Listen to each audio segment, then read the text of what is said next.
Did you know that small businesses have had a jump in bankruptcies this year alone? Today's article that I wanted to share with you is from INC, and it's talking about there's a surge in bankruptcies for business owners due to different changes that are happening in the economy and people deciding to close out their businesses. And as always, my name is Jessie. I like to talk about all things event, service based, or small business impacted on my page to be able to make it to help with making people aware of what's going on. And if you're an event industry pro, this does matter for some very clear reasons. It's to be aware of what's happening in the marketplace so that you're able to be strategic with your own business. Because ultimately, at the end of the day, it's all about how you're going to protect your brand so that it's able to make it beyond 2025 and further. And the main reasons why a lot of businesses are having to consider bankruptcy is because they're facing higher interest rates, but inflation is getting a good amount of people as well.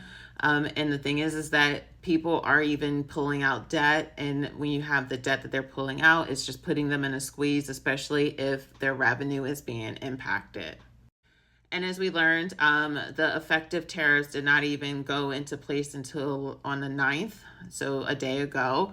It was either the 9th or the 7th, the official reciprocal tariff. So we really haven't even really felt all of the changes with inflation and tariffs. But for some companies that had to already buy supplies, especially for those of you that are doing event decor and AV and rental things, and you're getting those things imported, floral, again, all of those are being directly impacted by some of the things that are going on. And if there's not extra to be able to buy in surplus, people are having to make some really hard decisions.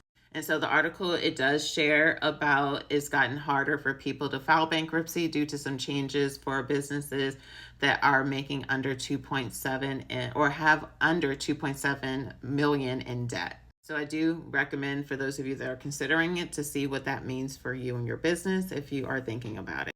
And my point of view on this is that, yes, there are going to be some businesses having to make some really hard decisions. I'm seeing restaurants closed. In fact, I was supposed to go to an event at a restaurant last week, and we found out in the middle of the week that they actually had decided to close down that location. So companies are having to make some really hard decisions right now. And it all comes down to overhead and how much debt or how much of a hole they're willing to put themselves. And this is why I always talk about the importance of having systems and understanding what's going on in your business, because you don't want it to be that you're unaware of how much revenue you're bringing in, how much it's costing you to run it, and then also understanding, like, are you trending